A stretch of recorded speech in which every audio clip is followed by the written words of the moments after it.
Hello बच्चों, let's see this question and here this question say examine the main challenges before the political parties। Question आपसे बोल रहा है कि political parties कौन कौन से चैलेंजेस को फेस करती हैं वो आपको यहाँ पे एक्सप्लेन करना है। तो हमारे इस क्वेश्चन का की कॉन्सेप्ट है challenge face by the political party. वो मुख्य चुनौतियाँ या समस्याएं जो पॉलिटिकल पार्टी फेस करती हैं। Number 1, political parties face the problem of lack of internal democracy within the party.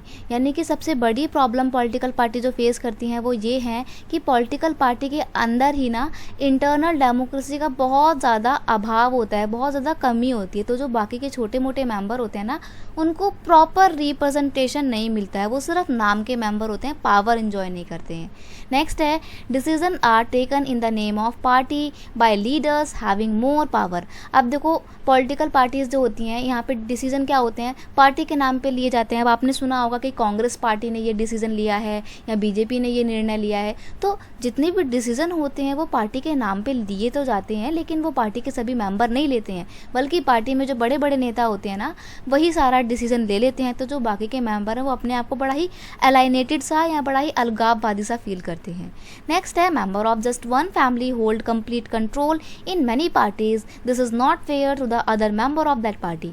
अब देखो पॉलिटिकल पार्टी में ना ये चीज़ तो बहुत चलती है। आफ्टर इंडिपेंडेंस इंडिया में डायनेस्टिक रूल तो ख़त्म हो गया है, लेकिन पॉलिटिकल पार्टीज़ में आज भी ये डायनेस्टिक रूल चलता आ रहा है, क्योंकि जो मेन लीडर होता है आगे जाके उसका बेटा ही मेन लीडर बनता है। अब देखो आप सोचो कि हो सकता है कि उसके बच्चे में, उसके लड़के में या बेटे में वो क्वालिटी ना हो, लीडरशिप की कैपेबिलिटी ना हो, तो ऐसे में उसको लीडर बनाना क्या सही होगा? लेकिन उसको फिर भी बनाया जाएगा क्योंकि उसके साथ में वो सरनेम जुड़ा हुआ है। हो सकता है कि आपकी पार्टी में ही कोई और मेंबर ऐसे हों जो ज़्यादा एक्सपीरियंस रखते हों या ज़्यादा अच्छी लीडरशिप क्वालिटी उनके अंदर हो, लेकिन उनको नहीं बनाया जाएगा। तो ये फैमिली पॉलिटिक्स ने तो बहुत ज़्यादा ख़राब कर रखा है पॉलिटिकल पार्टीज़ का मामला। कांग्रेस इसका बहुत अच्छा एग्जाम्पल है। आपने देखा होगा गांधी परिवार लगातार रूल करता आ रहा है। ऐसे सिर्फ कांग्रेस ही नहीं है, बल्कि आपने समाजवादी पार्टी का नाम सुना होगा, मुलायम सिंह की जो पार्टी है उसमें भी उनकी पूरी फैमिली चली आ रही है। श्रीलंका में आप देख रहे हो, हालांकि इंडिया की बात नहीं है ये, लेकिन श्रीलंका में भी अगर हम देखें तो वहाँ पे तो डेमोक्रेसी है, लेकिन जितने भी बड़े बड़े लीडर्स हैं वो सारे राजपक्षे परिवार के हैं।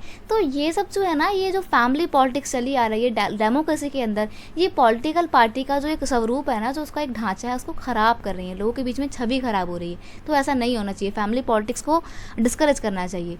नेक्स्ट है dirty tricks and shortcuts are use to win the election since party should sole focus is on winning election.